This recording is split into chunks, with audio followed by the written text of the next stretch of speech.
How exactly did our intelligence agencies tie Russia and even President Vladimir Putin to these hackings? ABC's chief investigative correspondent Brian Ross has gained some fascinating insight here. Brian, good morning to you. Well, good morning, Dan. With the Russians demanding to see the proof and Donald Trump maintaining there is no real proof, U.S. authorities say there is clear evidence the Russians pulled off this attack and did it to interfere with the election.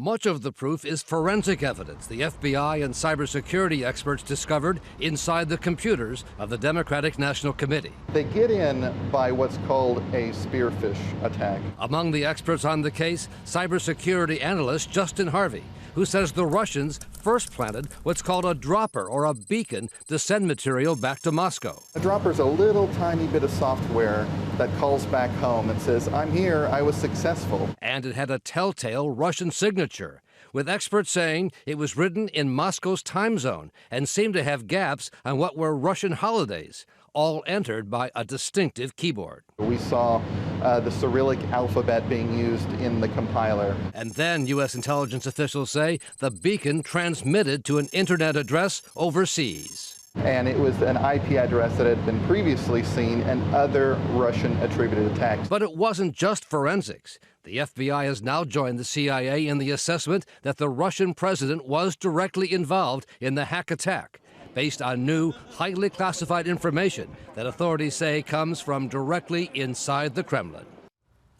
And Brian is here to talk more about this. So is there any real ambiguity about whether Vladimir Putin was directly involved? I mean, does anything happen in Russian government without him knowing it? That's how the president put it, and there's even more specific information that is highly classified that we may never see.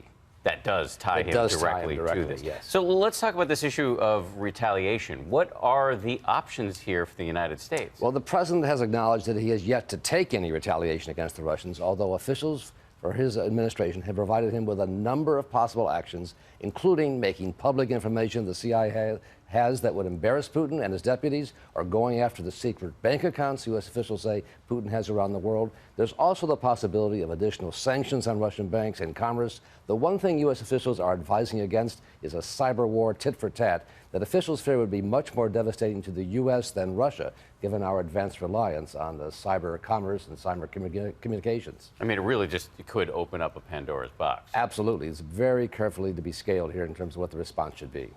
Difficult days, tricky issue. Thank you, Brian. Really appreciate it.